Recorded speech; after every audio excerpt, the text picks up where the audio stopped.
Boa tarde a todos que estão aí conectando agora no Facebook do Laboratório de Ensino de História. E é uma alegria estar aqui nessa terça-feira, né, para a gente dar prosseguimento a esse ciclo de web debates, ensino de história e história pública. Hoje nós temos aí uma mesa muito querida mesmo, muito bacana, muito especial para discutir o tema de narrativas e significados, né, entre os conceitos e a pós-história. Nós vamos conversar hoje aqui com a Caroline Pacievich, né, da Universidade Federal do Rio Grande do Sul. Carol, muito bem-vinda aí ao Laboratório de Ensino de História aqui da UF. E com a Sônia Menezes, a professora queridíssima, também super parceira de outros projetos lá da Universidade Regional do Cariri, no Ceará. Bem-vinda, Sônia. Obrigada. Eu vou fazer rapidamente umas orientações gerais aqui para o projeto, para quem principalmente está chegando agora, né, nesse ciclo, né, que nós montamos. O LE Convida, né, que é uma ação do Laboratório de Ensino de História da UF, ele propôs nesse momento, né, de restrições aí por conta da pandemia do Covid-19, um ciclo de web debates dentro da temática ensino de história e história pública. E essa proposta, ela surge a partir de duas coordenações que eu e a professora Miriam Hermeto, da UFMG, que está nos acompanhando, ela não está na sala, mas ela está presente aqui conosco, organizamos sobre essa temática. E foi lançado pela revista História Hoje, que é a publicação da Associação Nacional dos Professores de História, ANPU, voltada para o ensino de história, publicada em 2019, no primeiro semestre. Depois a gente vai colocar o link da publicação aqui. E também um livro que começou a ser organizado no final de 2019 e hoje ele está já no seu processo de revisão final, né, para ser publicado, né, se tudo der certo agora nesse ano ainda, nesse segundo semestre. E a professora Sônia colaborou com um artigo, né, para a revista, e a professora Caroline para esse livro ainda inédito, mas que já a gente já está debatendo aí algumas questões desse material. Então, são 10 encontros que nós programamos, hoje estamos na metade desse ciclo, né, então vai até agosto. Quem quiser mais informações, é só acessar a página do Facebook do Laboratório de Ensino de História, preferência dar uma curtida na página para ir acompanhando as atualizações, porque é semanal, toda terça-feira, às 17 horas, nesse canal. Tá? Então, sejam todos muito bem-vindos. No decorrer da nossa fala, nós vamos circular duas listas de presença. Uma lista de presença para certificação do público em geral, porque o LE Convida em parceria, né, com o Departamento de Ensino de História da UFMG, com o mestrado profissional em Ensino de História, Prof. História da UF, e conta também com um apoio da Rede Brasileira de História Pública. Então, essa é uma lista. E tem uma lista exclusiva para quem chegou nessa live por meio do festival Em Casa com a Faculdade de Educação da UF, Em Casa com a FEUF. Então, tem uma lista específica que a certificação é pela faculdade, então prestem muita atenção na hora de fazer essa assinatura. Tá? A gente vai deixar fixado aqui no chat de comentários. Quem tiver perguntas, é só ir registrando nos comentários, que no final da mesa a gente abre para o debate, tá? E comentários, enfim. Bem, vou logo encerrar essa apresentação, chamando as professoras aqui, fazendo uma breve apresentação delas.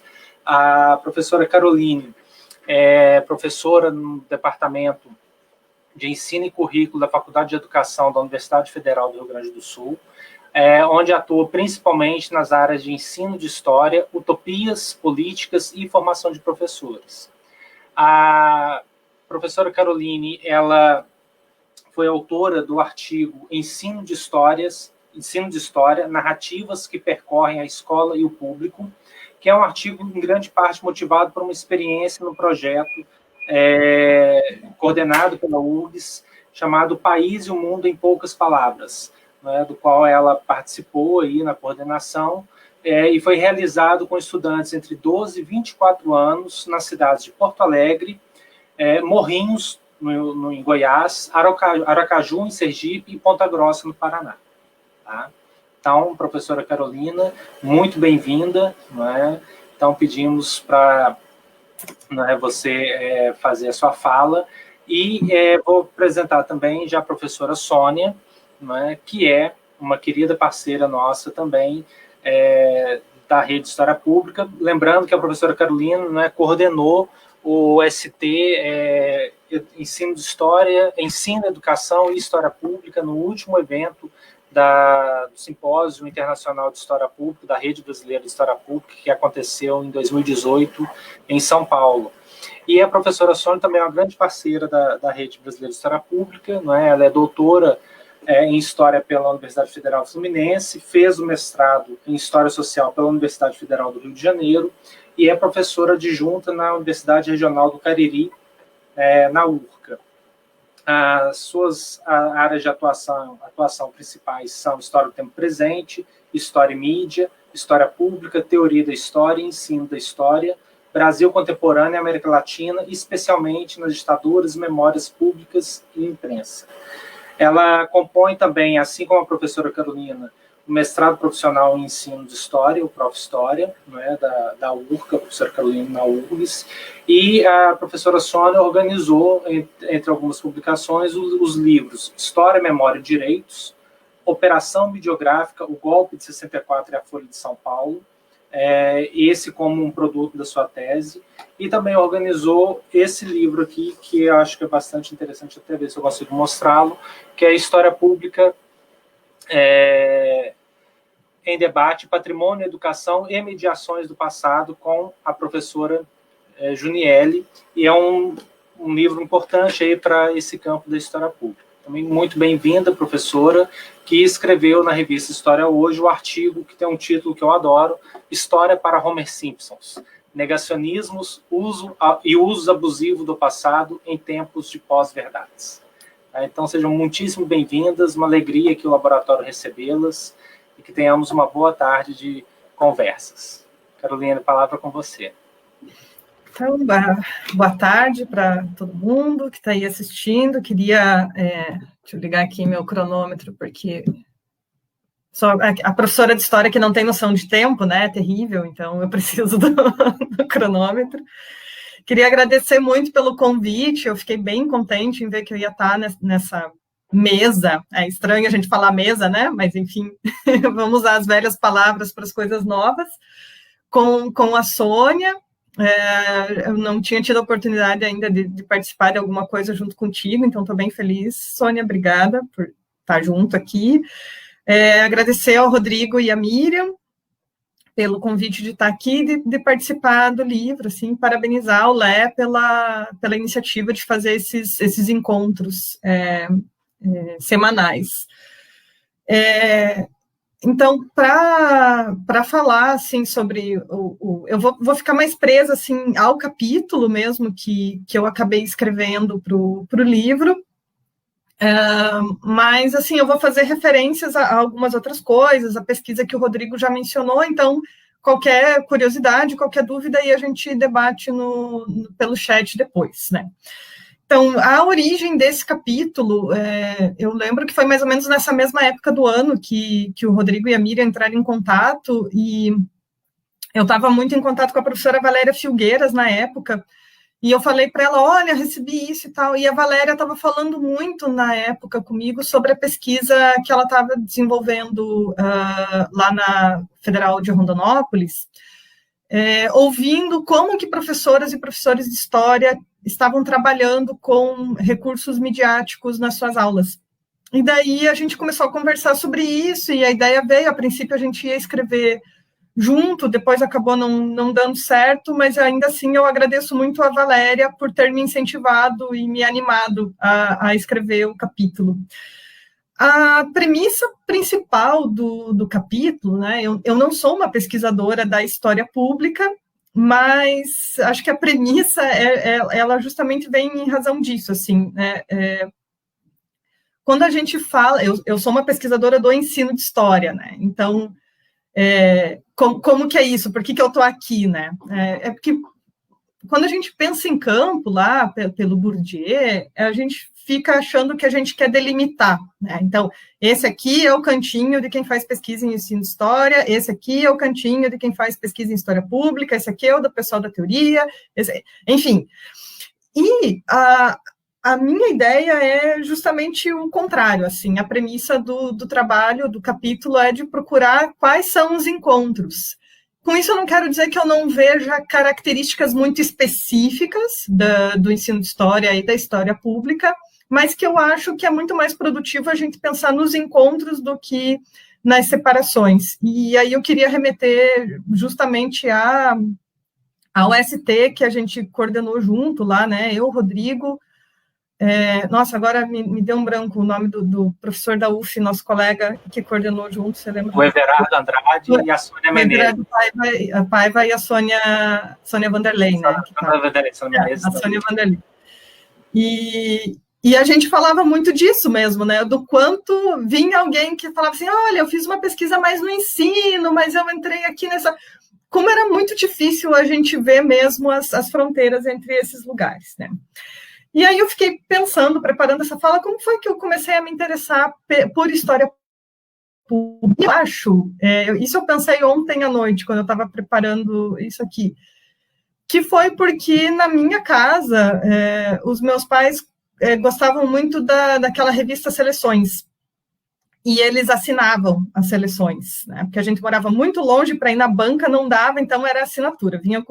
E aí quem assinava ganhava uns descontos para comprar umas coleções de livros sobre civilizações desaparecidas, o grande século XX. Então, eu cresci meio cercada por uns livros que eram com umas edições muito chamativas mesmo, e eles falavam muito de passado. Não sei se aquilo era história, aí é outra discussão, mas se falava muito de passado, e isso sempre me fascinou bastante, né? Talvez isso tenha contribuído muito para eu resolver fazer história depois que eu fiz magistério, né? Segundo aspecto que me leva para a história pública é porque eu fui professora da educação básica por muitos anos antes de me tornar professora do ensino superior. E trazer elementos da cultura histórica para a sala de aula era uma constante. Então, cinema, quadrinhos... Eu sou a geração que foi formada logo depois dos anos 90, então é aquela geração que pegou toda aquela produção do ensino de história que era do como usar cinema, como usar quadrinho, como usar música, como etc, um longo, etc, né? E isso eu achei sempre isso muito legal, então trazia sempre para a sala de aula. E aí uma das dissertações que eu analisei no capítulo, ela fala bastante disso, né?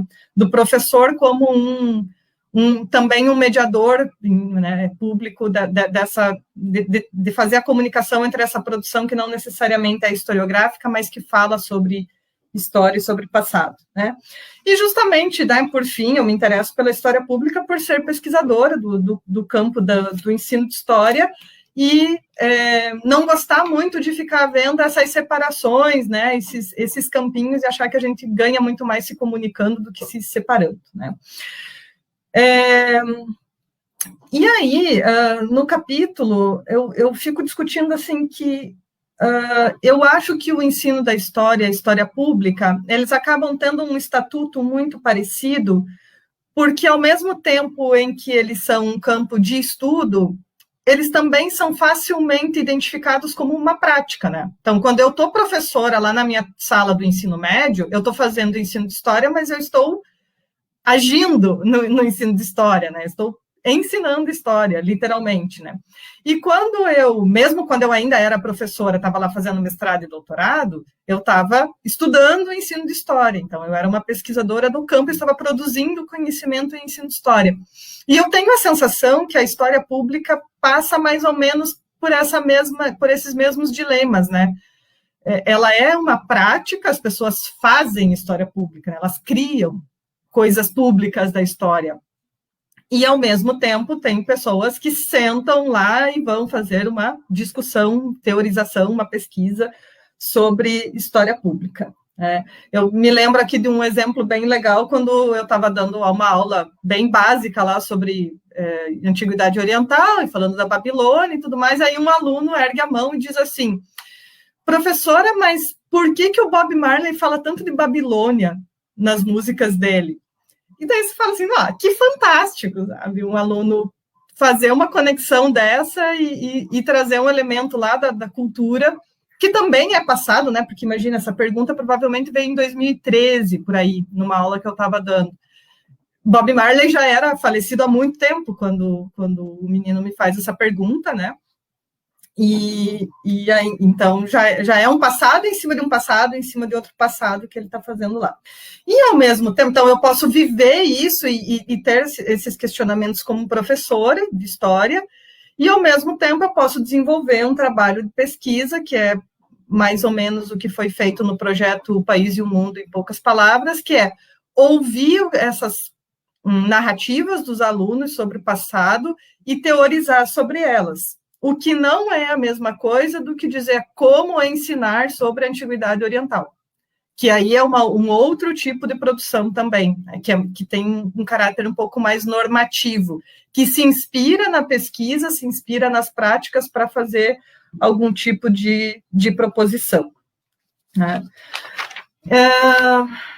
Sobre o campo do ensino de história e quando que ele começa quando que a gente começa a ver produções, né, sobre ensino de história, eu não vou me estender nisso, mas eu gostaria de indicar. Eu falei que eu não ia indicar nada, aí eu vou, né? Desculpa. 2 teses. Uma já foi publicada em livro, que é a tese da Ilka Miglio de Mesquita, defendida na Unicamp em 2008, se não me equivoco, ou 2007.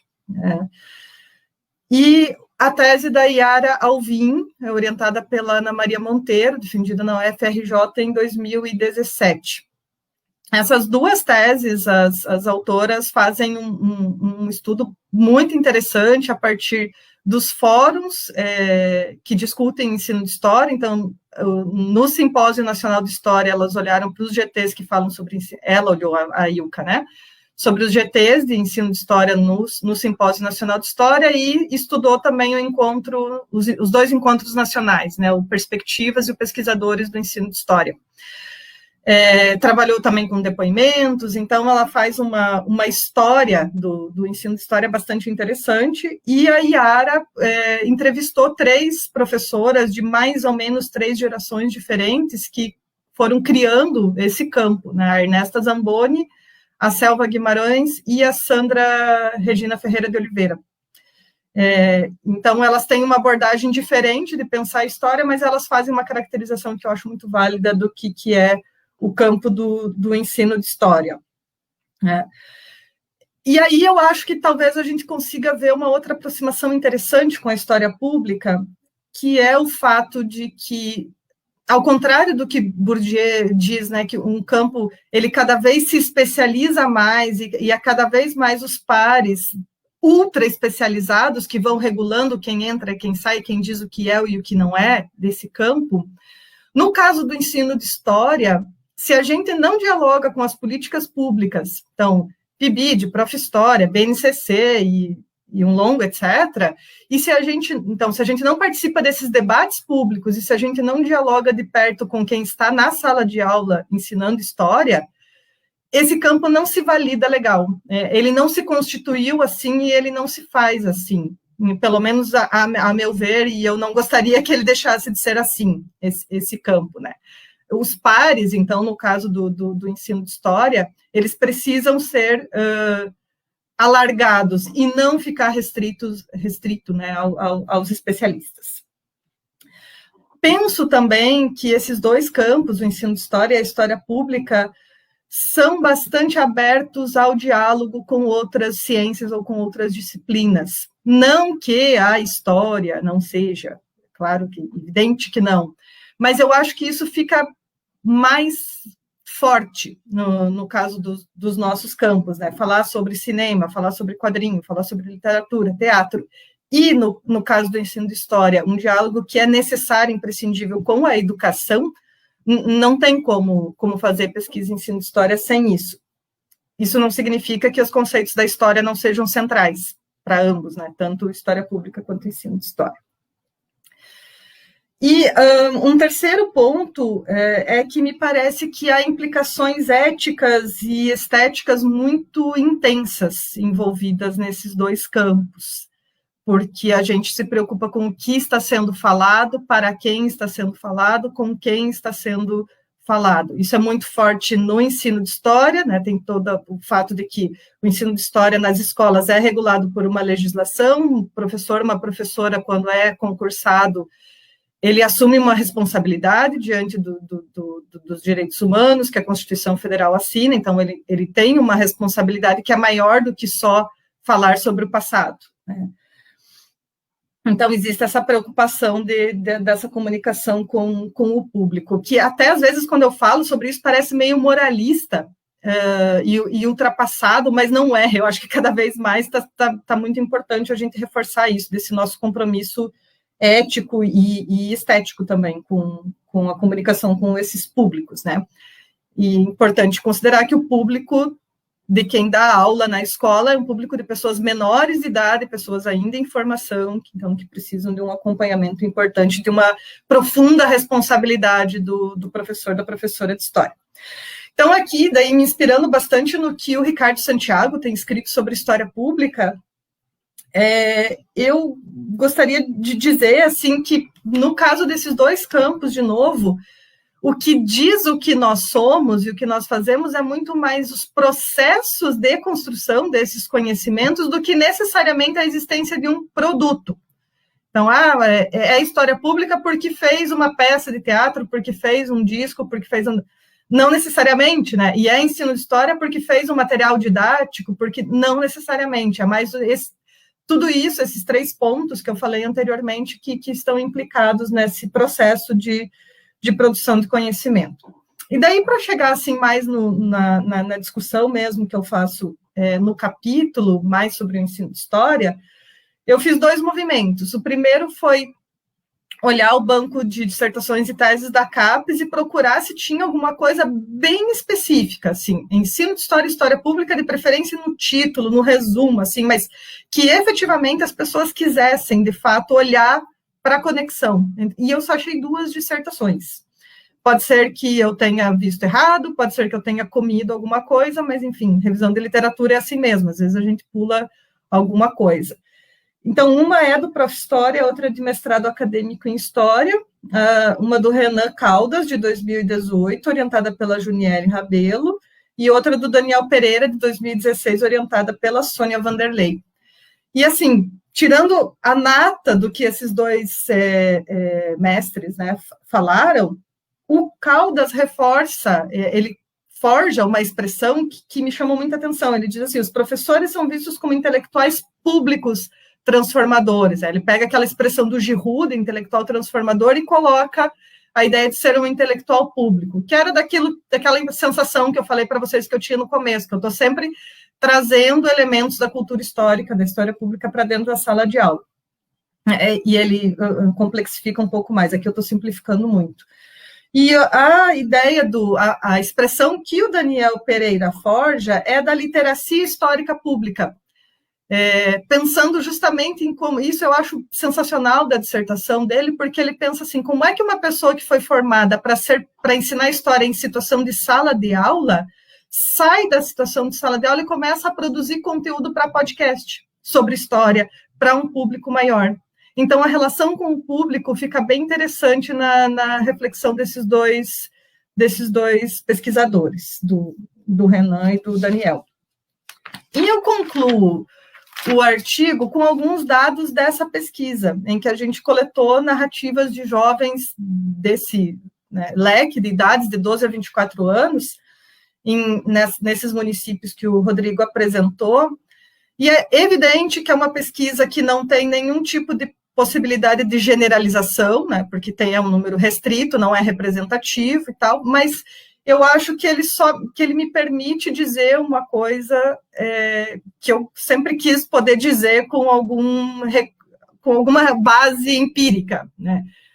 Não dá mais para dizer que nas sala de aula de história, a gente continua reproduzindo que o Pedro Álvares Cabral descobriu o Brasil e que os professores ficam ensinando que os portugueses vieram aqui e trouxeram a civilização.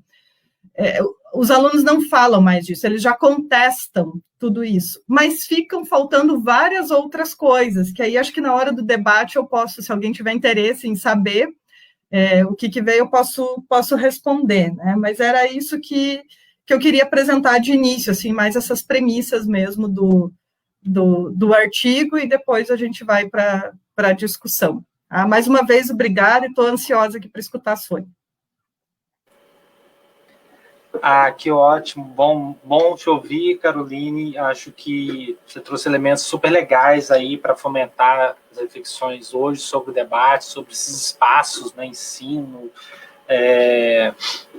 história pública, comportamento do professor, né, ética. Acho que tem elementos bem ricos aí, acho que o debate vai ser bem divertido. Agora vamos então passar a palavra para a professora Sônia. Só lembrando que a gente vai colocar o link, não é, das inscrições para quem chegou agora. São 2 listas. Uma lista é exclusiva para quem está assistindo pelo festival Fique em Casa com a FEUF, e a outra lista de presença para gerar certificado é para o público em geral. Então a gente vai colocar e fixar aqui no chat dos comentários. E lembramos que quem já tiver algumas questões aí para a Carol, a partir da fala dela, já pode ir registrando, que a gente vai compilar aqui para depois fazer a distribuição, tá? Sônia, né, para quem chegou agora, Sônia Menezes, professora da Universidade Regional do Cariri, né, tem estudado bastante aí nas relações de história do tempo presente, na área do ensino de história, da imprensa com a circulação do conhecimento histórico. Sônia, muito bem-vinda, né, vamos ouvi-la agora com atenção. Obrigada, Rodrigo. É um grande prazer estar aqui nesse bate-papo, né, nessa conversa boa, né, dividir essa conversa com você, com Caroline, que eu tenho o prazer de conhecer também hoje, né? Em breve a gente se encontra, quando a gente puder, não é? A esperança é essa. E eu fico pensando que coisa boa que a gente pode tirar algo de positivo de um momento tão difícil, né? Um momento que nos obrigou a sermos criativos, né, e a ousar.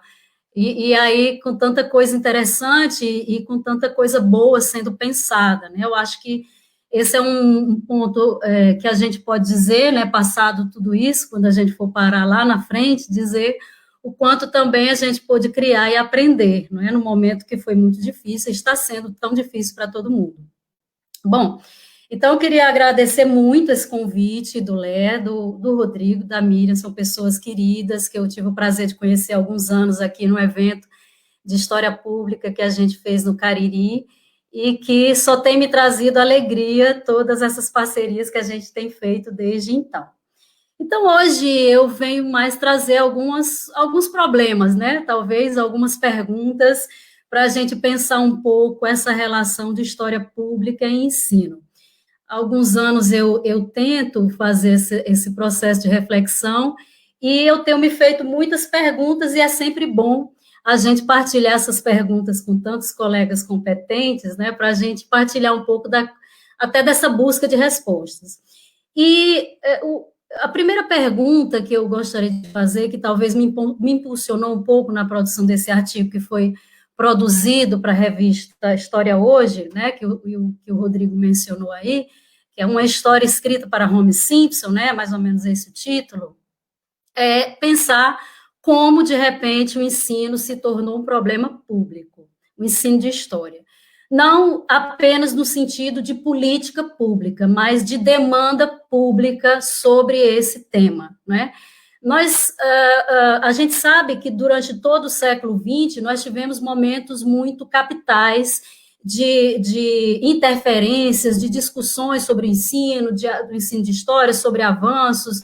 Nós tivemos momentos muito difíceis, como foi o da ditadura militar, em que disciplinas foram associadas a outras, né? Desaparecimento ou tentativa de aniquilamento de alguns campos disciplinares, com a demissão de professores, cassações, enfim. A gente teve também os anos 80, quando a reflexão do ensino de história se tornou uma peça-chave no processo de transformação do próprio campo de ensino e do pensamento sobre como o ensino de história passou a se questionar sobre várias perspectivas, inclusive essas perspectivas mais tradicionais que por tanto tempo medraram esse próprio ensino. Mas, atualmente, nós estamos nos deparando com algumas situações que são novas, né? Talvez nunca tenhamos assistido uma demanda e uma interferência, uma tentativa de interferência tão grande do público, do espaço público, na estruturação do próprio ensino de história. E como é que é isso? Como é acho que uma pergunta que nós podemos nos fazer é como chegamos a esse ponto e o quão ele tem de positivo e o quão ele tem de negativo, nessas interferências, essas demandas que são tão contundentes sobre o papel do ensino hoje. Eu gostaria de mencionar apenas, dentre essas demandas, eu vou me deter principalmente nas demandas que a gente tem assistido advinda dos meios de comunicação e da mídia de forma geral. Para mim, houve um processo de mudança muito significativo nesses últimos 20 anos, que alteraram profundamente as narrativas de história na cena pública e que, ao que tudo indica, essas narrativas agora têm se aproximado e têm atingido diretamente a produção do ensino de história, né? A produção do ensino de história pensado desde a formação de seus professores até a produção de conteúdos. O que eu estou querendo dizer com isso? Eu gostaria de citar 2 exemplos, né, para a gente começar a pensar. Eu mencionei no artigo, ali acho que foi em 2017, se eu não me engano, 2017, quando o History resolveu adaptar o guia do jornalista Leandro Narlock, guia politicamente incorreto de história do Brasil, resolveu transformar isso num programa de televisão em 8 episódios, né? Nesse projeto foram acionados vários professores, né? Professores e jornalistas e pessoas que tivessem alguma familiaridade com os temas a serem discutidos ali naqueles programas. Muito bem. A intenção manifesta desse programa e da adaptação do guia politicamente incorreto de história do Brasil, do Leandro Narlock, é a intenção pedagógica, né, de ensinar, portanto, essa sociedade brasileira a história que parece ela não havia aprendido na escola. Uma história muito particular, produzida, seccionada, né, violentada muitas vezes pelo guia politicamente incorreto do Leandro Narlock, no qual ele escolhe deliberadamente temas chaves para atacar, e atacar talvez seja a palavra a ser usada, porque ele situa vários personagens e temas muito específicos dentro daquele livro, e ele desmembra esse livro, que é em capítulos, em 8 episódios. E um episódio muito interessante que acontece nesse processo de sistematização do livro, do programa, é quando eles vão falar com o jornalista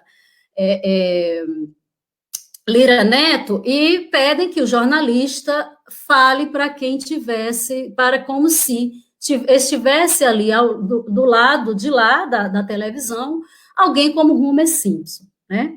Ou seja, aí a gente já tem 2 reflexões sobre o tipo de conteúdo de ensino de história que esses grupos conservadores, em sua maioria, e esse tipo de ensino pretendem formular e quem eles querem atingir e formar, né? Não é apenas uma intenção de produção de um conteúdo, mas é de formação também dos sujeitos que estão a receber esse conteúdo. O segundo exemplo que eu gostaria de mencionar é bem mais recente, né? É um exemplo que me chamou muita atenção, porque eu passei uma boa parte dos últimos anos estudando a Folha de São Paulo, e recentemente o jornal, eu até agora não descobri qual foi o motivo manifesto de ter começado um grande projeto sobre a ditadura militar, agora, dia 27 de junho, no final desse mês.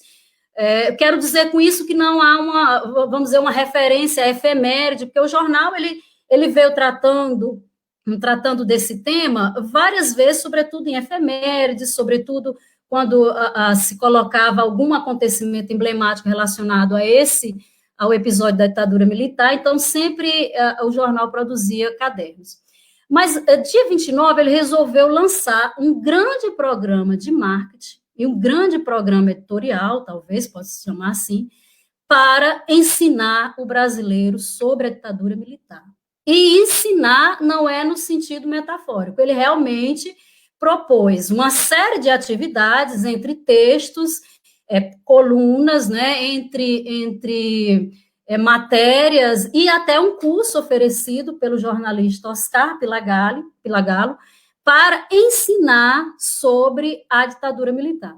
Eu vou pedir licença e vou ler para vocês apenas um trecho da jornalista Fernanda Mena, ao apresentar a primeira live realizada com o jornalista Oscar Pilagalo, na qual ela demonstra as intenções do jornal, tá? Desse projeto. Eu vou ler assim, é um pouco grande, mas eu vou resumir e vou ler a parte que interessa. Nessa fala, ela vai argumentando que a Folha já está fazendo uma ampla campanha de defesa dos valores democráticos e que vai resgatar o uso da cor amarela, numa referência às suas atividades, às suas ações relacionadas a aberturas diretas já, aliás, em 1984, mas aí a Folha, a jornalista, nos apresenta os seguintes dados. Ela cita o IBGE, né? O jornal vai publicar esse especial para explicar a maioria dos brasileiros sobre o que foi a ditadura militar. Por quê?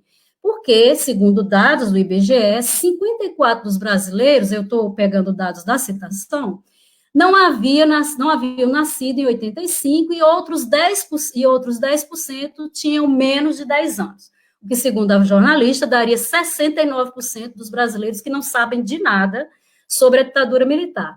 Por isso que ela diz, isso significa dizer que 7 em cada 10 brasileiros, eu estou citando a jornalista, não tem nada memorável desse período. Vou repetir, não temos nada memorável desse período que se possa embasar para entender um pouco do que foi organicamente a ditadura militar. Eu realmente fiquei bastante impactada ao ver no jornal a afirmação de que 7 em cada 10 brasileiros, a partir da estatística de idade que a jornalista pega, segundo a compreensão do jornal, não sabia nada sobre a ditadura militar.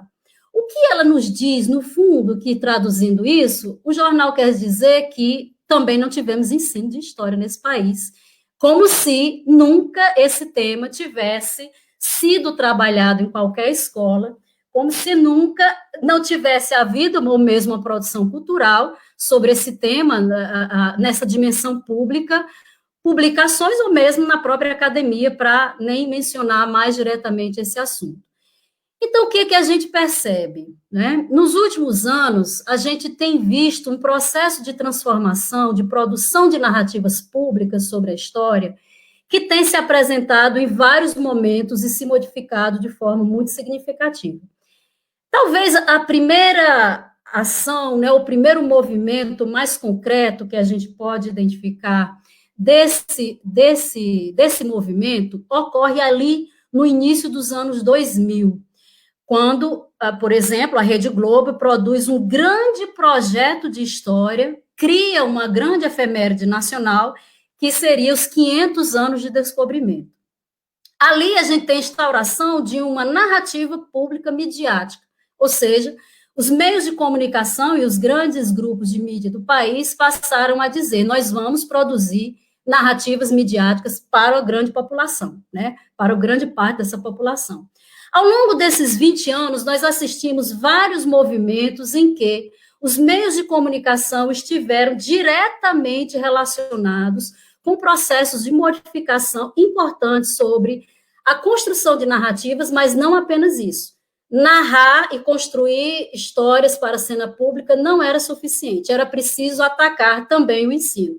Em 2007, a partir de 2007, 2008, nós tivemos uma grande contenda nos meios de comunicação relacionados ao chamado livro de história, né?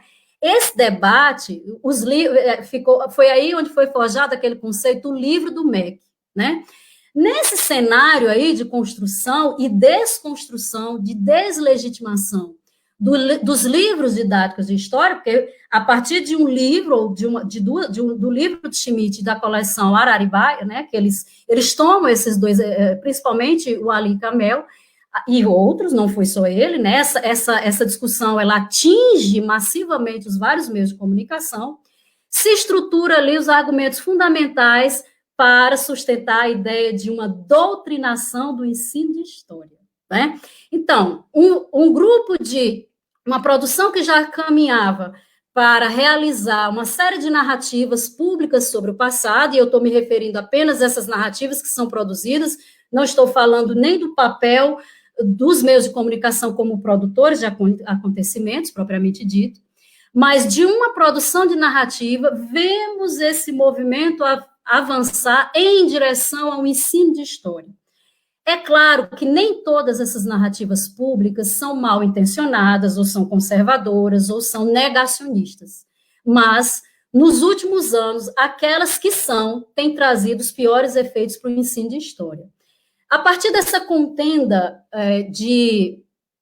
os livros do MEC não são legítimos para falar de história, porque são doutrinadores, passa-se a um ataque recorrente a esse material e aos profissionais que narram história. Então, a gente percebe aí como progressivamente foi se estabelecendo um conjunto de ações públicas advindas dos meios de comunicação e, principalmente, dos grandes grupos de mídia, que acabaram enfraquecendo muito e servindo como lugar de discurso para o ataque que nós hoje assistimos muito recorrentemente a professores, a historiadores, a conteúdos de história.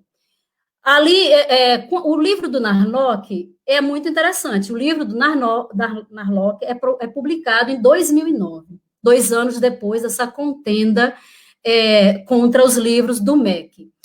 Em 2016, a leitura e a venda de livros, segundo pesquisa da Câmara Brasileira de Leitura, em 2016, a leitura e a venda de livros da área áreas sociais e humanas caiu 50%. Então, a gente começa a perceber que esses processos e esses movimentos, eles se articulam de maneira muito profunda nesse processo de mudança que a gente vem assistindo nos últimos anos. Então, a gente tem um movimento, eu já vou encerrando, porque estou passando o meu tempo. A gente tem, portanto, um movimento que primeiro começa a estruturar de forma muito forte narrativas históricas na cena pública. Esse movimento, em algumas linhas, vai ganhando esses ares conservadores, que precisaram atacar e desqualificar os lugares de constituição e de produção do ensino e do conhecimento histórico, e agora esses lugares são oferecidos como próprios locais de produção e de formação sobre o ensino de história. Eu não estou dizendo que a produção da Folha de São Paulo, agora sobre a ditadura militar, seja exatamente igual à do Narlock, não é.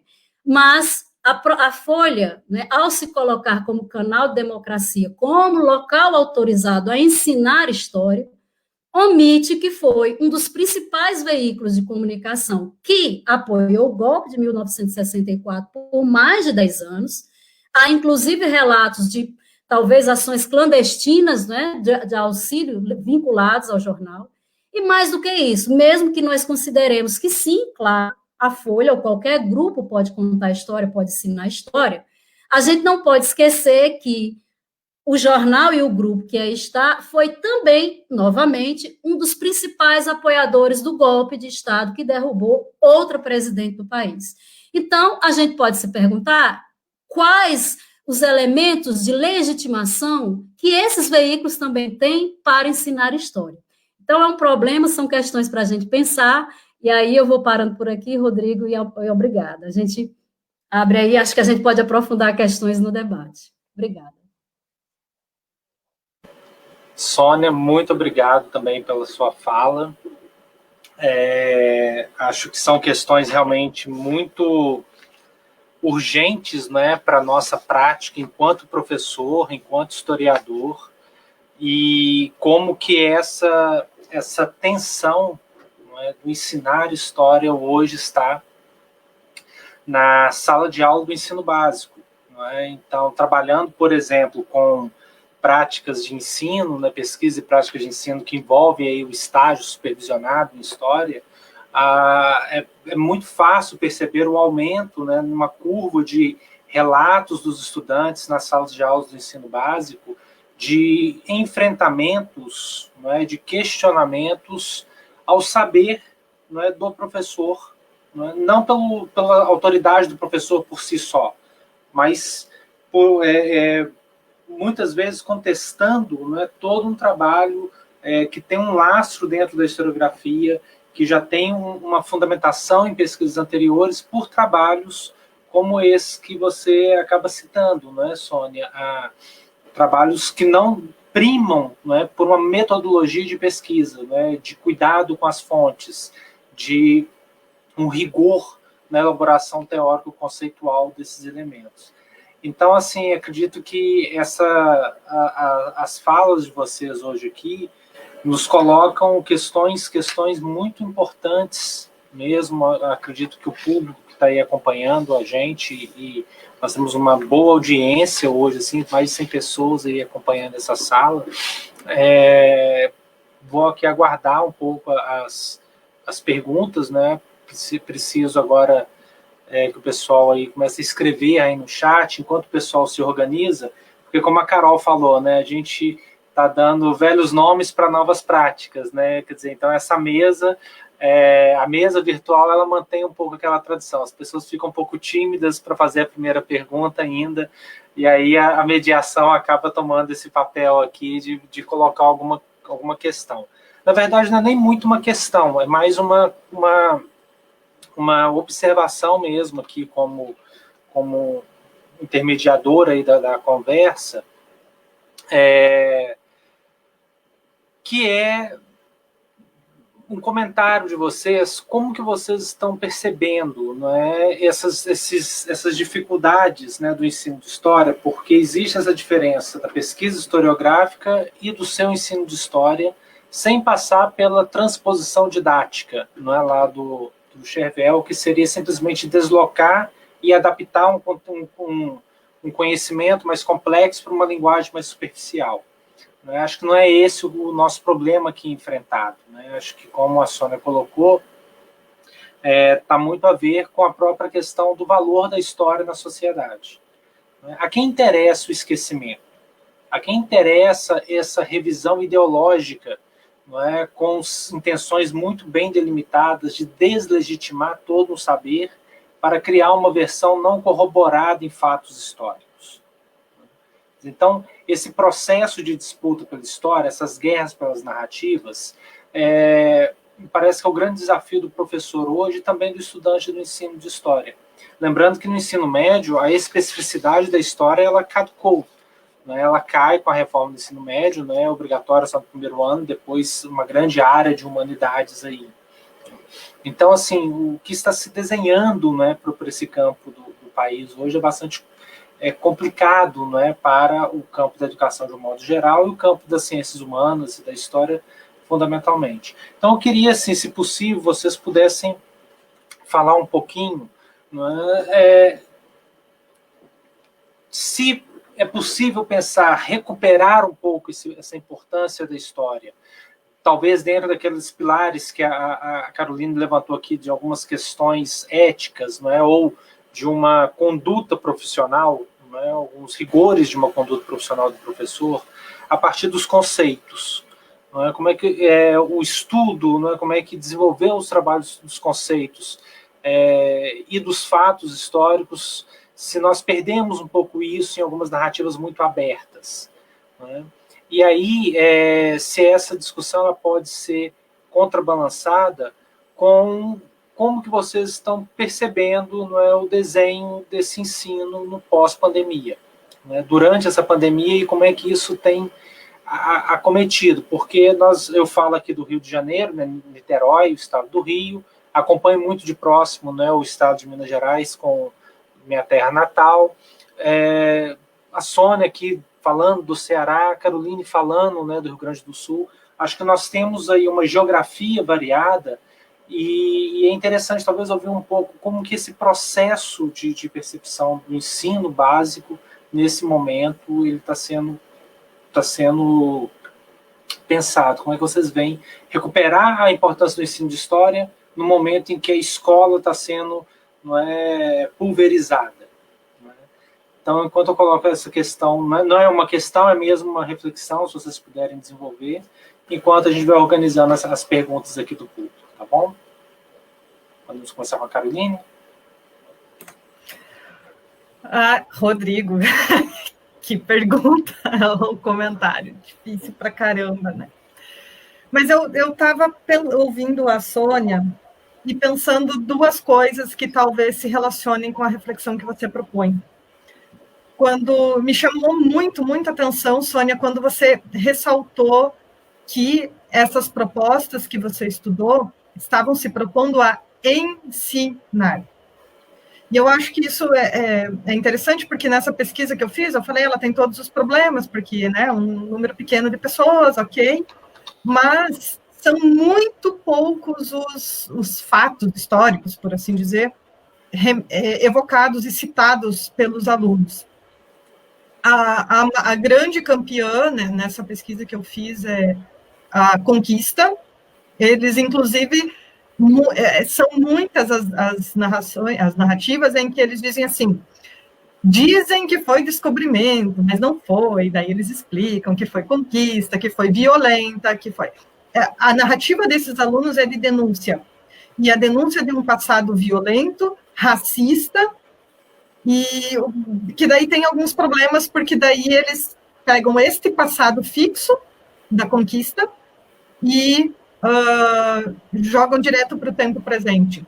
Então, falta para esses alunos uma série de lutas, de disputas, de mudanças, de permanências que aconteceram nesse tempo, e também ignoram, eles conseguem dizer assim, eu sei que teve um passado antes desse, mas eu não sei nada sobre ele. Eu sei dizer que ele existe, eu deveria saber dizer coisas sobre ele, sobre os povos indígenas, mas eu não sei explicar isso direito, né? E daí, além da conquista violenta, bem marcada pelos alunos, eles citam a independência, alguns citam a República, e o outro período histórico mais citado por eles é a ditadura militar. Quando eles falam de República, o que eles lembram é da ditadura militar. E não é para falar que não foi ditadura. Claro, tem algumas redações, principalmente de ensino médio, de alunos de 16 anos, mais ou menos, em que eles dão aquela, falaram a gente que era ditadura, mas não era nada, porque meu pai disse que era assim, aquela coisa que a gente está acostumado a ouvir. Mas a maioria deles reforça, assim, eles sabem dizer coisas sobre a ditadura. E daí a conexão que eles fazem com o tempo presente, de novo, é muito interessante. Daí eles dizem assim, e de repente parece que tem gente querendo que volte. Então, eles estão em 2018, quando eu coletei essas narrativas, já alertando para isso. Então, essa reportagem, eu acho que não podia ter dito o que ela disse, né? Muitos de nós, professores, à época das manifestações de 2015, depois, com o golpe de 2016, a gente ficava se dizendo assim, nós falhamos, nós não ensinamos. Opa, não sei, eu não diria isso. Eu acho que sim, nós ensinamos, só que nós damos 2 períodos de 50 minutos por semana. Quanto tempo da vida de um jovem a gente falou sobre ditadura militar para ele, né? Ou trouxe coisas, enfim, produziu conhecimento histórico, científico, baseado em documentação, em fontes sobre ditadura militar. O nosso tempo é curto, né? E claro, né, os alunos dialogam sobre isso conosco, né? Então, não estou também tirando, porque tem gente que não dá mesmo, que fica lá 500 anos em Vargas e não chega na ditadura, mas não é mais assim, sabe? Eu fico muito preocupada quando as pessoas, e agora com a coisa dos monumentos, né? Tinha lá a manchete, Colombo não é o que vocês aprenderam na escola. Gente, há muito tempo a gente não ensina mais que Colombo era um herói, né? Nossa, muito tempo não se aprende isso e não se ensina isso na escola, né? A pergunta, assim, do Rodrigo, né, se a gente consegue resgatar essa importância, nem sei se é resgatar, né, palavra péssima, assim, mas como é que a gente vai falar sobre a importância da história, né, como é que a gente vai trazer isso de novo? Eu até não me preocupo tanto de não ter, não quero dizer que eu concorde com isso, mas eu não acho tão ruim de não ter a disciplina, mas é muito ruim não ter pensamento histórico incluso nessa coisa. E a BNCC do ensino médio, eu acho que ela tem pensamento histórico, mas ela traz habilidades e competências muito básicas. Basicamente, a contextualização, que um jovem do ensino médio precisa minimamente saber de história. Então, formas mais complexas de pensar historicamente não entram, né? E eu acho que, enfim, a gente pode contribuir na sala de aula, na escola, com isso, né? Trazendo não só informações sobre o passado, mas discutindo com os alunos sobre como é possível ter informações sobre o passado. Como é que a gente sabe que é ditadura? Por que a gente diz que ditadura é ditadura? O que nos faz trazer esses conceitos ou não, sabe? E eu acho que esse foi o turning point que o ensino de história fez, quando eu falei que nos anos 90 e 2000, ali eu fui formada no como ensinar, com mídia, como ensinar, com isso, com aquilo, e eu acho que a gente passou para uma reflexão muito interessante na formação de professores, que é pensar conceitualmente, pensar o que é esse conhecimento histórico, e quando eu ensino história, então eu não ensino só informações sobre o passado, eu penso como é possível pensar sobre o passado e construir narrativas sobre passado, discutir a ideia da verdade, enfim, como é que é o acesso à documentação e tudo mais. Eu não quero, poderia falar, acho que muito tempo sobre isso, mas queria deixar, assim, a pesquisa do Sam Wineberg, da Universidade de Stanford, que ele escreveu um livro com um título muito chamativo, né? Tem gente que sabe fazer título, como a Sônia, por exemplo, fez um título sensacional, assim. E o Sam Wineberg fez um livro chamado, mais ou menos isso, a tradução do título. Por que continuar ensinando história se tudo que você precisa saber sobre o passado está na tela do seu celular? E ele, então, fica discutindo isso, e ele volta lá na questão mesmo da teoria e da metodologia da história, né? Que conhecimento é esse que a gente discute em sala de aula? Mas acho que a gente continua depois, estou vendo que está chegando pergunta aqui.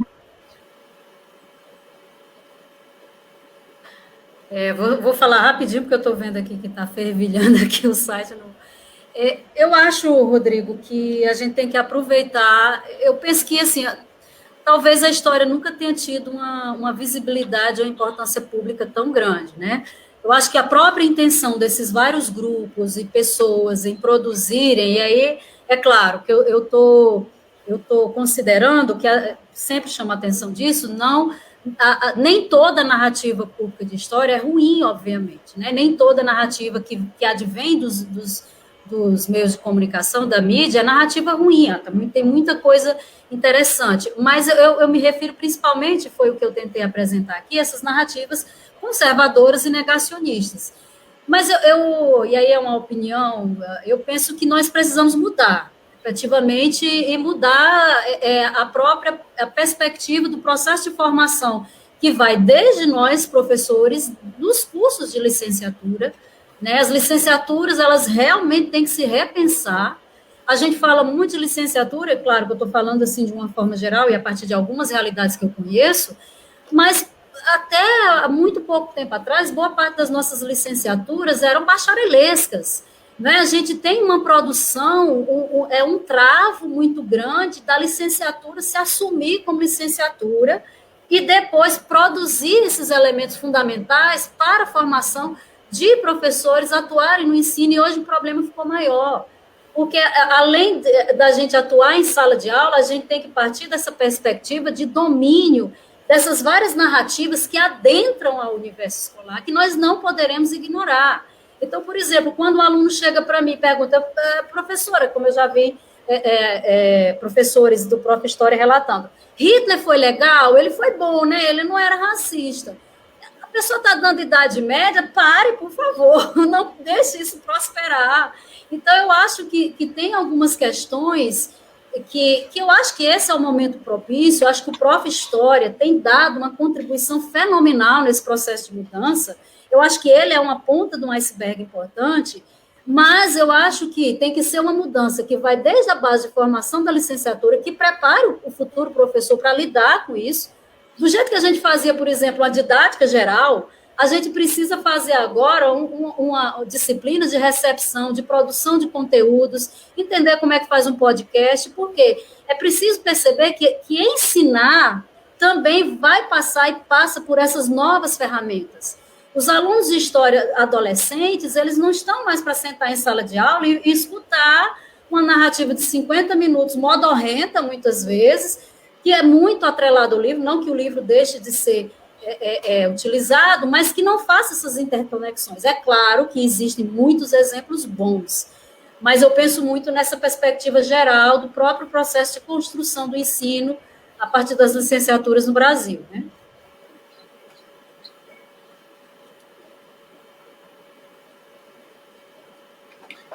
Bem, acho que, como eu coloquei, não era nenhuma questão, era um comentário mesmo, né, quase que um desdobramento das questões. A gente não tem as respostas, na verdade, estamos literalmente no olho do furacão, não é? Acho que temos bastante ansiedade, inclusive, com relação a isso, e me parece que esse momento da pandemia, do ensino remoto, veio a agravar, não é, todo um cenário que já não estava nem um pouco favorável, né? Mas acredito que é assim que a gente vai encontrar alguns caminhos, conversando, né, debatendo e trocando experiências. Concordo plenamente com o que vocês trazem, especialmente com esse chamado do diálogo entre a universidade e, não é, o ensino básico de uma maneira concreta.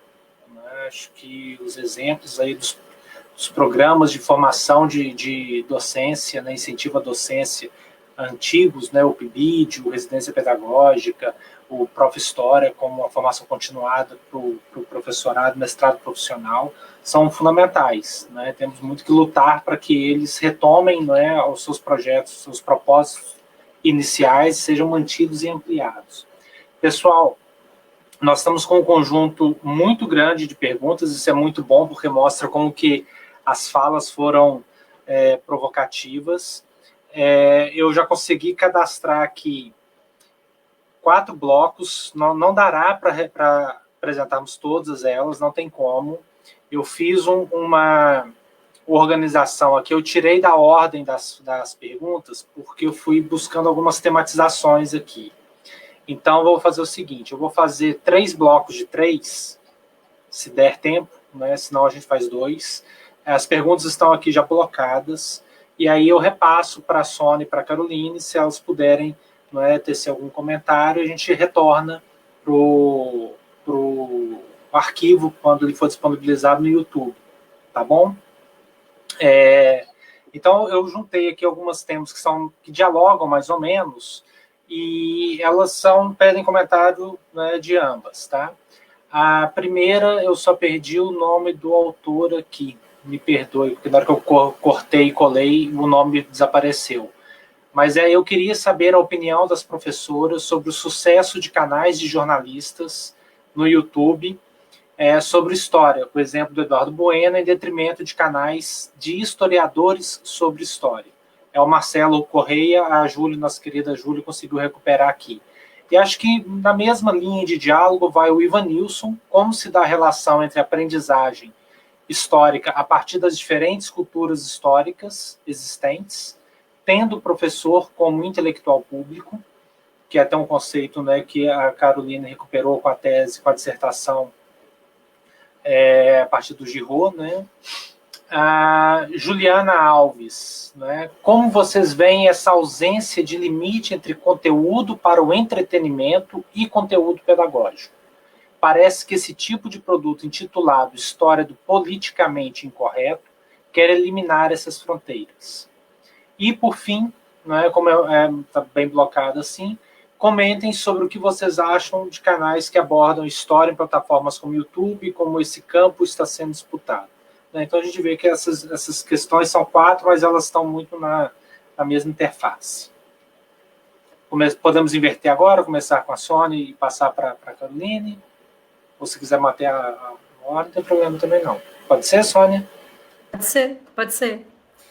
Bom, então eu vou tentar ser breve, né, pelo andar da hora, sobre o sucesso de canais feitos por jornalistas e historiadores. Bom, eles partiram na frente, isso é inegável, porque há toda uma linguagem, uma técnica de produção desses canais que é da própria oficina do jornalista, né? Se a gente quiser falar em oficinas de vários campos, a oficina do historiador e a oficina do jornalista. E é claro que essa forma de diálogo com o grande público já era uma das questões fundamentais colocadas para o jornalista. Aliás, era um elemento de própria existência do jornalista, era atingir esses maiores grupos possíveis de pessoa. Nós pensávamos de uma lógica diferente, até porque a produção do conhecimento se dá, desse conhecimento científico, por essa lógica do conhecimento, ela se dá a partir de outros parâmetros, mesmo considerando que falar em uma sala de aula é falar para grandes audiências, né? Acho que às vezes a gente esquece disso, mas é inegável. Nós temos professores, quando eu dava aula na educação básica, eu tinha 300, 400 alunos.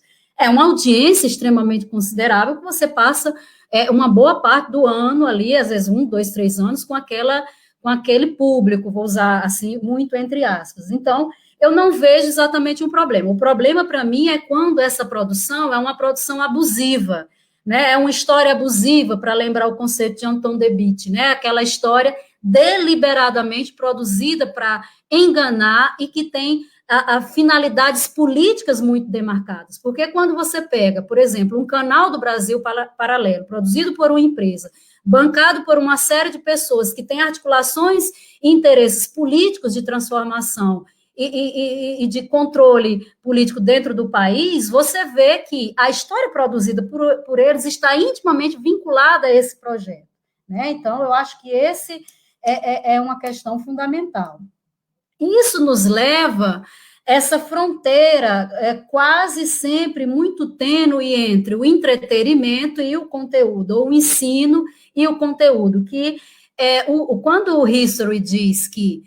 E aí tem uma coisa muito difícil de nós lidarmos, porque, percebam, o programa fez um sucesso gigantesco, esse programa do Guia Politicamente Incorreto, né?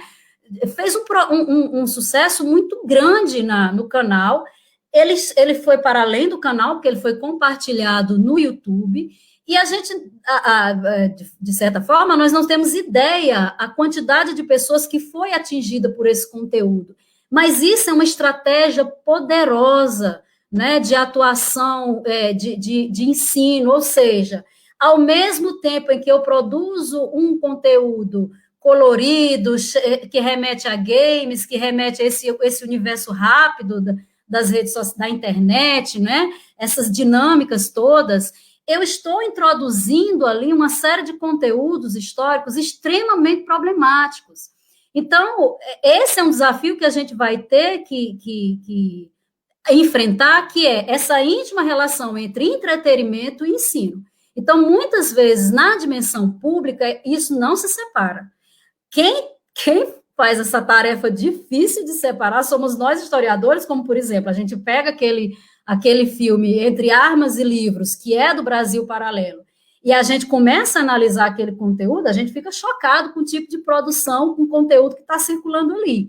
Mas, para quem não foi forjado, né, com esse olhar, esse letramento histórico um pouco mais refinado, compra aquela versão. E isso vai ser um problema muito grande. Talvez uma alternativa é também nós nos aventurarmos, né, em algum momento, tem muita gente já fazendo isso, tem historiadores fazendo isso, também a ver essa relação de entretenimento com o conhecimento não tão danosa, mas como uma possibilidade, que talvez a gente também vá, não querendo dizer com isso que o conhecimento ele deva perder ou seja simplificado, mas que a gente precisa encontrar estratégias importantes de nos comunicarmos com o público que nasceu imerso nessa lógica, né? Então, é a lógica por exemplo, tem um canal do YouTube que é muito acessado pela meninada, que é o da Débora Aladim. A Débora Ladim foi formada em História na UFMG, mas ela, ali, naquele canal, ela faz aquilo que esse universo pede, né? Ela usa, ao mesmo tempo, a ferramenta e a estrutura do entretenimento com a produção desse conteúdo. Não estou nem entrando em questão agora o tipo de conteúdo, mas é uma realidade, né? Ou seja, ela tem mais, se não me engano, mais de 2 milhões de seguidores, né? Então, eu acho que essa é uma discussão relevante aí. Eu acho que eu consegui responder, né? Não sei se faltou alguma coisa, Rodrigo. Não, acho que não. Eu fico meio premida pelo tempo, mas a gente pode conversar noutra hora, qualquer coisa.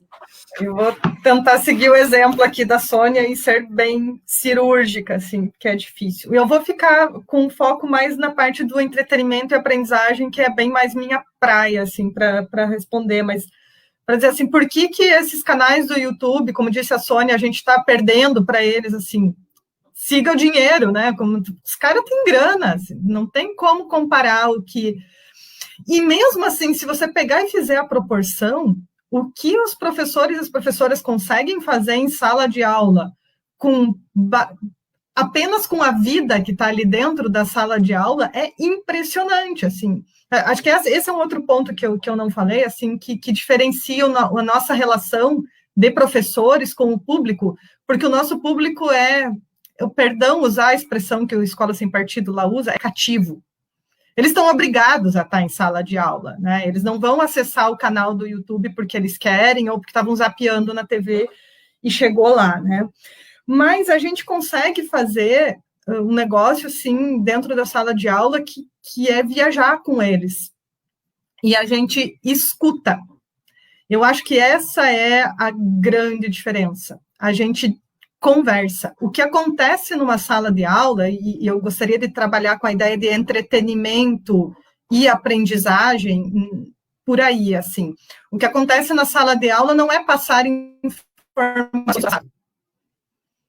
O que acontece numa sala de aula é produção de histórias, de conhecimento histórico com os alunos, que a professora e o professor fazem, a princípio, planejando, mesmo que só na cabeça dele ali, a aula, mesmo que não escreva o planejamento, e na vida que se exerce ali dentro da sala de aula, porque a gente não fica só falando, né? A gente faz uma atividade, daí a gente olha o que o aluno escreveu e interroga esse aluno e vê como é que ele...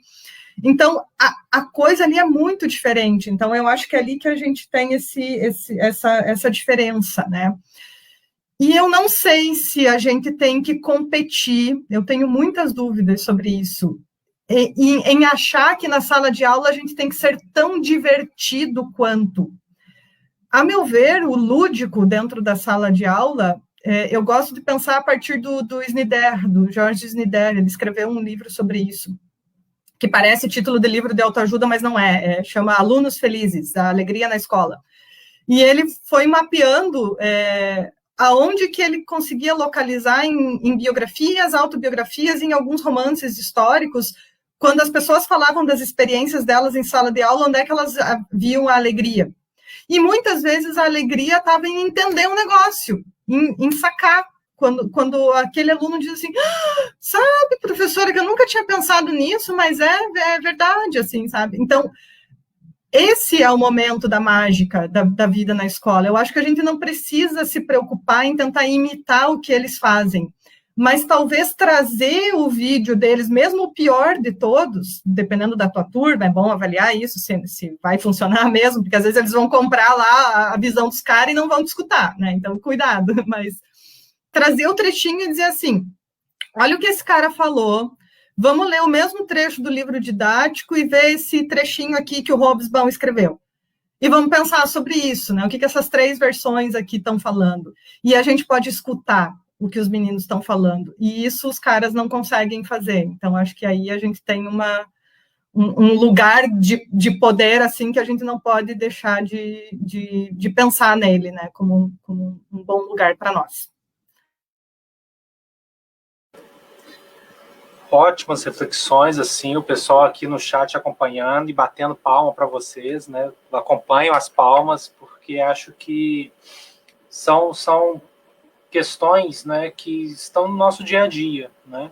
Se me permite só fazer um breve parênteses aqui, que é quase que um endosso também aí o que vocês estão chamando a atenção. Fundamentalmente, nós temos que enfrentar, né? Não adianta pegar um Leandro Narlock ou um Brasil Paralelo ou, não é, um fake news, não é, negacionista, e simplesmente ignorar, falar assim, não, isso a história já provou que é ao contrário. Não adianta, são estudantes do ensino básico em processo de formação. Eles precisam questionar, faz parte deles ficarem em dúvidas, né? E cabe a nós, professores, apresentar. Acho que é bastante interessante, inclusive o professor Marcos Napolitano, da USP, ele cedeu uma das 3 entrevistas que compõem o livro, não é, aqui que nós estamos, já citamos aqui, ainda inédito. E em um determinado momento ele chama muita atenção para isso, quando esses negacionismos aparecem no enfrentamento do professor, o professor ele precisa chamar a discussão para o campo da metodologia. Isso é fundamental, acho que vai muito nesse espaço que a Carol chamou atenção no início, da questão ética. Não é porque eu não concorde com o viés político, religioso, não é, ideológico que está por trás daquele questionamento. Eu preciso trabalhá-lo no âmbito da metodologia da pesquisa. Né? Quer dizer, é a cientificidade da história enquanto processo, enquanto, não é, um saber que tem todo um conhecimento e procedimentos, né, já validados, né, já exercidos, né, para chegar a determinadas explicações, que não são eternas. Né? A história passa por revisões constantemente, mas são revisões a partir, não é, de procedimentos. Não é porque eu não gosto dessa história, eu quero falar isso porque fulano, a memória do meu avô. É aquela diferença entre memória e história, né, o público e o individual. A gente tem que fazer esse dimensionamento. Então, acho que vai muito nessa linha. E eu estou fazendo esse comentário porque muitas das perguntas que não vão dar tempo de serem lidas aqui, de certo modo, elas tocavam um pouco nisso. Então, acho que eu pegando a fala de vocês e fazendo essa costura, acho que já atende parcialmente um pouco aí os espectadores. Vamos para a segunda rodada? A segunda rodada, deixa eu abrir aqui o arquivo, ela começa com uma pergunta direta aqui para a Sônia, uma pergunta do Ricardo Santiago, grande parceiro Ricardo Santiago, né, aí super atuante, a pergunta está aí na tela, que é, Sônia, você não acredita que essa pressuposição de uma suposta tábula rasa, entre aspas, que orienta essa construção de narrativas públicas pelos meios de comunicação, pode se aplicar também à história pública em sua dimensão divulgadora? Não falo do componente ideológico dessa produção e do objetivo de ataque ao ensino que ela sustenta, mas sim da estrutura argumentativa, lógica. Quer dizer, uma história pública fundamentalmente divulgadora baseada no objetivo de ampliação de público para o público. Então, muito obrigado, Ricardo, pela pergunta. E vou aproveitar e colocar mais 2 questões aqui, que também elas se complementam, que é a do Wesley Pinheiro, como lidar com a repressão em sala ao ensino de história nessa época em que flerta com o autoritarismo.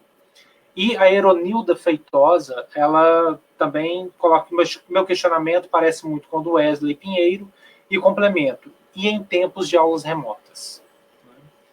Então, por favor, se puderem aí dar alguma...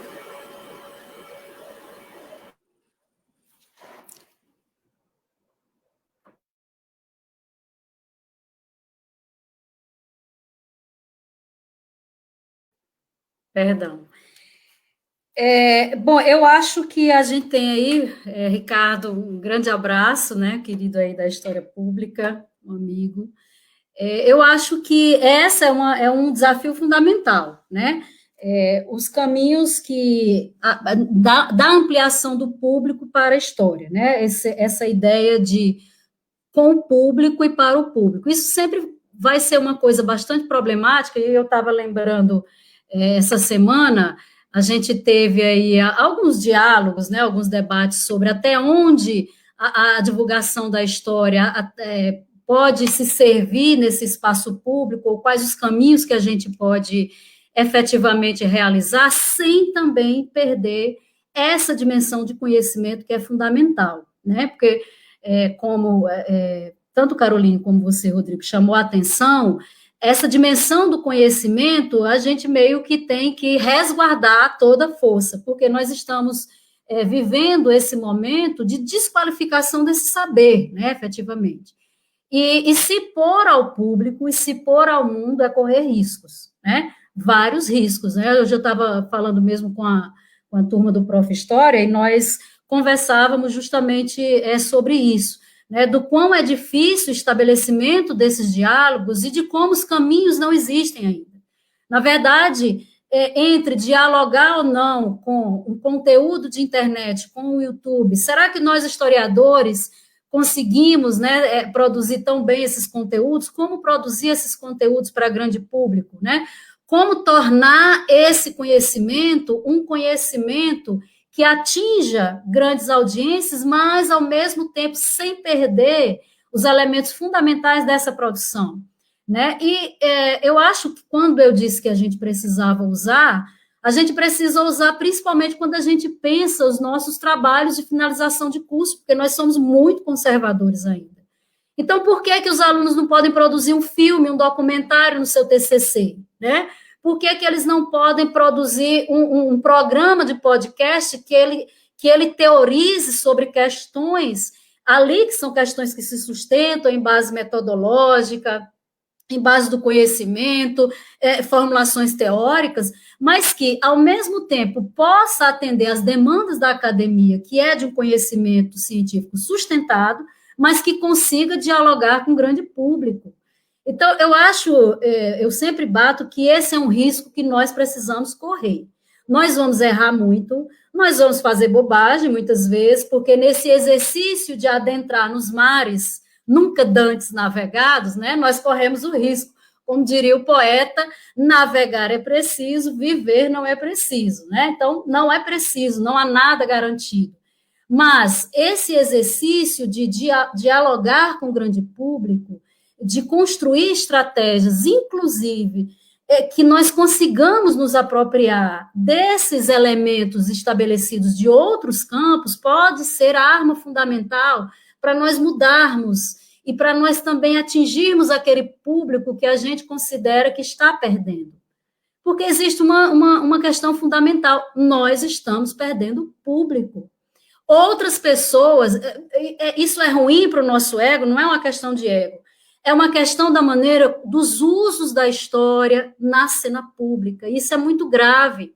Então, a gente tem, por exemplo, processos políticos que têm se sustentado na negação da história, a exemplo da negação da ditadura militar. Então, quando a gente pega, por exemplo, eu fiz uma pesquisa que eu avaliei 10 anos de produção da ditadura militar nas redes sociais, especificamente sobre a Folha de São Paulo, e eu percebi uma curva de transformação da compreensão daquele sujeito sobre aquele acontecimento antes considerado uma ditadura para uma outra compreensão de dizer, não, foi bom aquilo ali. Então, isso é muito, muito importante, porque a história, que a gente pode dizer, a história está aí na cena pública. Então, ou a gente se conecta com isso daí e encontra essas alternativas de diálogo, de introduzir nessa cena pública elementos fundamentais do conhecimento, ou a gente vai perder essa batalha muitas vezes, né? Eu acho que porque os nossos alunos hoje chegam, os nossos meninos ali, eles chegam ali na sala de aula e dizendo, professora, mas eu vi isso no canal tal e aí, para a gente desconstruir esses elementos, tem sido sofrido, né? Não tem sido brincadeira, né? Bom, vou dar a resposta fácil de dar, não fácil de fazer. E eu vou dar essa resposta que eu tenho escutado muitos colegas e professores falando sobre isso, assim. Não tem muita saída fora do diálogo, pelo menos para nós que acreditamos na democracia e defendemos o diálogo, assim, pensando em estudantes nossos da educação básica ou até do ensino superior que vêm contestando o que a gente fala e na presença das famílias. Eu fico lembrando, assim, o quanto a gente lutava para ter a família na escola, como a gente queria que eles viessem para as reuniões, como a gente queria que eles olhassem o caderno, que eles discutissem, que eles... E parece que a gente não conseguiu convencê-los a fazer esse diálogo aberto, e aí temos que fazer a nossa autocrítica, é o nosso vocabulário que não chega, é o quê, né? E parece que a Escola Sem Partido conseguiu trazer de um jeito fácil, né? Filma o cara, se ele falar isso, isso e isso, então era fácil dele identificar, né? Ele deu, né, o passo a passo. E daí vai lá, já tem esse processinho aqui pré-pronto, você preenche e consegue ferrar com esse cara, né? Então, parece que eles deram as saídas fáceis. E, de novo, assim, eu não acho que a gente tem que dar as saídas fáceis, porque as saídas não são fáceis. Mas a gente precisa enfrentar essas coisas, como a Sônia disse, né? E a presença das famílias agora, na pandemia, isso eu falo de ouvir algumas lives de professores e de amigas minhas que estão dando aula, assim, quem está em escola particular, o problema é que o aluno dele está lá, aqui, né, como eu, assistindo, e o pai, ou a mãe, ou o familiar, né, está aqui atrás, assistindo todas as aulas. Se ele quiser, ele assiste todas as aulas.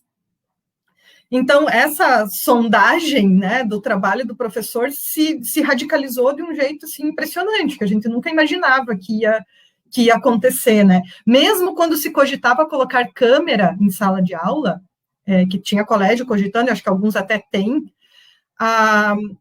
não se falava em colocar áudio, né? O áudio jamais, mas o vídeo já se falava, né? E então isso é um desafio assim que ninguém tem resposta mesmo ainda. O que a gente pode olhar um pouco é para aprender com o que nós já havíamos discutido até agora sobre isso, né? Quem é o professor e a professora de história e como ele se posiciona. Ele pode ter ideologia ou não pode ter, né? Qual é essa questão? É uma questão que se faz ou não é, né? E quando eu entrevistei professores para falar sobre isso, né, numa outra pesquisa anterior lá que eu fiz, aparecia muito 2 elementos, pelo menos, assim. Primeiro que eles não estão falando no nada, eles estão falando de estudantes de carne, osso, cor da pele, gênero, sexualidade e tudo mais. Assim, é muito diferente do que a gente fala quando a gente escreve ou fala sobre isso, né? Quando os professores falam, o aluno é uma pessoa, assim, é bem legal de escutar isso, né?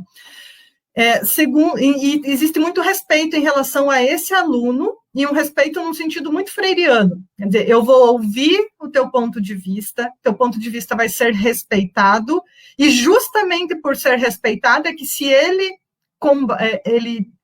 fere os direitos humanos, se ele fere alguma, né, se ele é racista, etc., ele tem que ser contestado, e vai ser respeitosamente e amorosamente, e cientificamente, acrescentaríamos nós, né, historiadores, por nós, na sala de aula. Então, de novo, né, não tem saída fora do diálogo, né.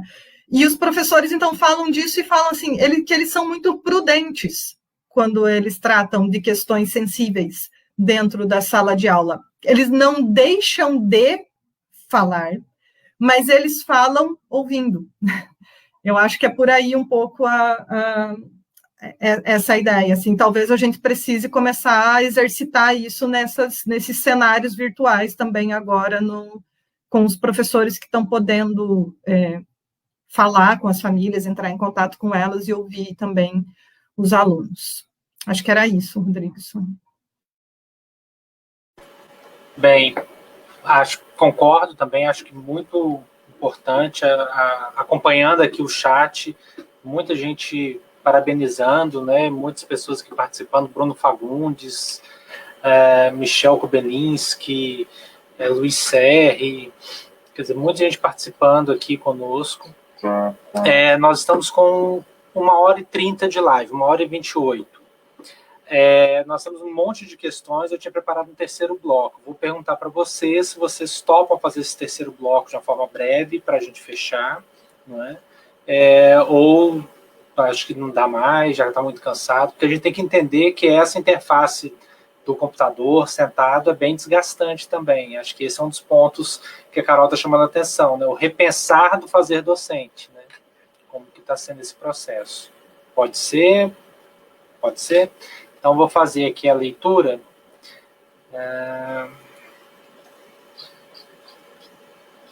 Eu também fiz aquela tentativa de aproximar os temas, tá? Então, Saulo Silva pergunta: podemos dizer que as mídias sociais se tornaram o principal meio de promover uma história pública na atualidade?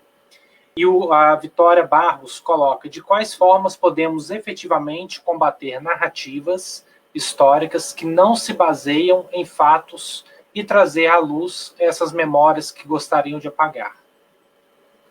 O Marcelo Noriega: como a história pública pode atuar na problematização da presença de temas como empreendedorismo no currículo da educação básica? Como combater essa visão empresarial? E eu acho que dá para encerrar com uma da Marta Rovai, que também é um comentário nessa mesma linha, que, sabendo que sou historiadora, minha irmã e meu cunhado vieram me falar felizes sobre o quanto estavam aprendendo com a série baseada no livro do Narlock, creio que é essa série que foi comentada aí pela Sônia. Quando comecei a tecer algumas críticas, eles se recusaram a ouvir como se fosse algo muito chato. Como vocês veem essa relação que nós passamos a ter com certa parcela da sociedade, com certo público, que passa a duvidar do que dizemos e aceita consumir essa divulgação como entretenimento e como verdade? A Marta Rovai, queridíssima parceira e companheira aí também da História Pública e de outros projetos. E só fazendo uma ressalva, eu acho que muita gente acompanhou essa notícia, o Leandro Narlock era um jornalista com programa no canal CNN Brasil, e essa semana foi demitido, né, por comentários homofóbicos dentro do programa. Então, acho que o primeiro ponto, de certo modo, recupera um pouco o que vocês colocaram, né, de ocupar os espaços. Por que não o historiador ocupar esses espaços? Né? Acho que esse é um ponto que a gente tem que questionar muito os meios de comunicação de uma forma mais organizada, via as associações. Eu acho que passou da hora de exigir assento, né? E aí acho que a palavra é exigir mesmo, e ao mesmo tempo a demissão por um motivo tão absurdo como esse, né? Usar um canal de TV pública, né? Embora na rede a cabo, não é, para exercer homofobia, e sendo um dos autores com o maior, não é, número de livros vendidos sobre, entre aspas, histórias no país. Então, acho que isso diz muito dos problemas que nós estamos debatendo aqui hoje. Por favor, gente. Quem quer começar? Pode comer, Carol, pode começar? Tá, então tá. Eu esqueci de responder uma coisa da pergunta anterior, que era bem como enfrentar mesmo essa repressão. Então, eu falei bem da coisa da sala de aula ali, que é mais tranquila e tal. Agora, quando vem um ataque no sentido de te expor em rede social, de te levar para... Essa defesa tem que ser coletiva. As pessoas têm... Então, acho importante o movimento Educação Democrática. Aqui no Sul, a gente tem a Frente Gaúcha Escola Sem Mordaça. Não pode ser sozinho. A AMPU, a ABE... Todas as associações têm que estar prontas, né, para fazer esse... E algumas estão, né? Então, acho que é bom ter sempre alguém de referência, ali, sindicato e tal, para fazer isso, né? Que perguntas difíceis, né? Como lidar, assim, né, a da Marta e a primeira, que eu esqueci o nome, com quem prefere os outros a nós, né? Acho que a Sônia comentou um pouquinho sobre isso, né? Eu acho que, falando mais como professora, assim, a gente tem o nosso espaço ali em sala de aula e tal, então eu acho que ali a gente já tem um lugar mais ou menos garantido de fazer isso, e tentando juntar aqui com as outras, com a outra pergunta sobre a visão empresarial diante da própria educação, né? Acho que isso vem um pouco daquela razão neoliberal que a Wendy Brown fala, né? Eu gosto muito da forma como ela explica isso, que parece tudo muito democrático, tudo muito dentro da liberdade, mas não é, tá te tratando como commodity, né? No final das contas, né? Eu acho que a gente precisa, talvez, se entregar um pouco mais para o tempo solto das humanidades, né? Para o tempo da utopia, né? Que é um tempo quase não tempo, assim, que é esse tempo de sair um pouco das demandas imediatas do tempo presente e imaginar outras possibilidades. E eu posso estar sendo muito, acho que eu estou muito otimista hoje, na verdade, e posso estar sendo muito otimista, mas eu acho que isso tem seu valor, sabe? E eu penso que a gente consegue fazer isso numa sala de aula, ou tá num vídeo de 1,5 minutos que eu produza para falar sobre alguma coisa de história, em que eu trago mais perguntas e 2, 3 documentos e perguntas do que necessariamente dizer para as pessoas, é isso, é assim, é assado, sabe? Isso não significa não trazer a verdade histórica ou os fatos, mas trazer acho que as pessoas dizem que esse negócio da relatividade, da provisoriedade, melhor dizendo, da verdade, né, do fato, do conhecimento histórico, as pessoas dizem que é a fraqueza, pelo contrário, eu acho que é aí que está a força da coisa, né? Então, eu sei lá, acho que eu investiria ainda nisso. Sônia, obrigada. Bom, então, obrigada, essas questões realmente têm povoado a minha mente nos últimos anos, né? Sobretudo de 2016, 2017 para cá. Não, sobre a primeira pergunta, se as mídias sociais hoje são a principal responsável pela história pública, acho que não, tem muitos outros lugares da produção da história pública. Eu sei que muitas vezes a gente, quando fala de história pública, a gente pensa muito somente, né, e principalmente nos meios de comunicação e nas mídias, porque realmente são grandes vetores de produção desse material, mas existe todo um conjunto de história pública, de grupos, de oralidades, né, de narrativas que não são produzidas pela academia e que têm um valor, né, de reflexão do passado extremamente rico. Agora, é certo que a história passou a se tornar um elemento de consumo dentro dessas redes sociais e dentro dessas mídias. E aí tem uma coisa importante nessa ideia de empreendedorismo, né, do que o Brasil Paralelo faz, que não é apenas a produção de narrativa, de conteúdos para ensinar, mas é uma coisa que vende.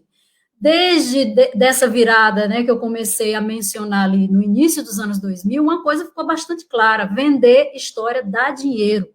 Se não desse dinheiro, a Rede Globo não fazia um projeto mega milionário em 2000 e tinha uma produção tão grande sobre temáticas históricas nas mais variadas dimensões. Se não vendesse tanto, a Folha de São Paulo não dedicava tantos cadernos, tantas produções a falar sobre o passado.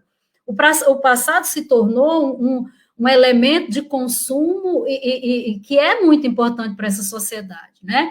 E até isso a gente tem que entender também que nós estamos lidando com esse tipo de consumo também.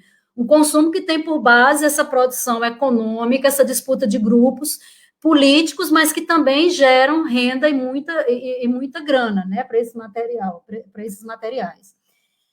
Bom, eu acho que tem duas perguntas aí, que é da querida Marta, e a outra última pergunta, me perdoe, eu não memorizei o nome, que diz respeito à explosão do negacionismo, né, nesse momento que a gente está vivendo. Então, essas narrativas, elas sustentaram vou botar bem entre aspas, uma revolução conservadora de negacionismo da história. Quando a gente pensa uma obra do Narlock, do Guia Politicamente Incorreto, ali estão todos os elementos de configuração ideológicas que satisfazem elementos morais, conservadores e comportamentais dos grupos que consomem esse produto. Claro, outros podem ser convencidos, e isso aqui é o pior. Além dele ter, de produzir, né, esses conteúdos serem direcionados para grupos que almejavam, por exemplo, uma crítica à política de cotas no Brasil, então você destruir a imagem de zumbi é fundamental para isso, que é o que o livro faz.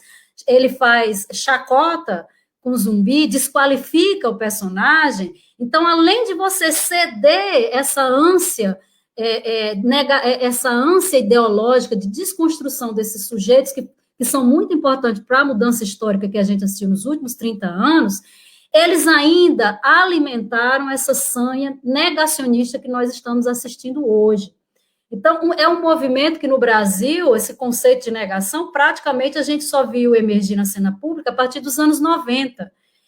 No que diz respeito ao debate, eu fiz um levantamento, só para dar esse último dado, no último ano, que pega meados de 2019 até esse que nós estamos vivendo, se produziu mais matérias sobre o negacionismo do que nos 30 anos anteriores.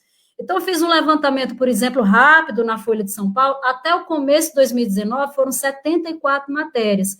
Entre meados de 2019 e meados esse ano de 2020, foram 113 matérias. É uma pandemia negacionista que a gente está vivendo.